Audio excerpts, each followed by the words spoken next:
মেয়েকে ছেড়ে দাও যে বিপজ্জনকভাবে কবিতা ভালোবাসে, অথবা একটি পেইন্টিংয়ের ধ্যানে ঘন্টার পর ঘন্টা সময় কাটায় এবং যে সঙ্গীত ছাড়া বাঁচতে পারে না।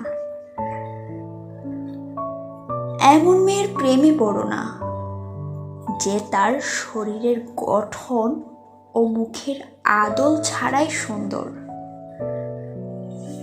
এমন মেয়ের প্রেমে পড়ো না যে তীব্র, মনোরম, স্বচ্ছ এবং অপ্রাসঙ্গিক। এমন কোনো মেয়ের প্রেমে পড়ো না, কারণ যখন তুমি এমন একটি মেয়ের প্রেমে পড়বে, তুমি তার সঙ্গে থাকো বা নাই থাকো, সে তোমাকে ভালোবাসুক বা নাই ভালোবাসুক, এমন মেয়ের কাছ থেকে তুমি কখনোই ফিরতে পারবে না।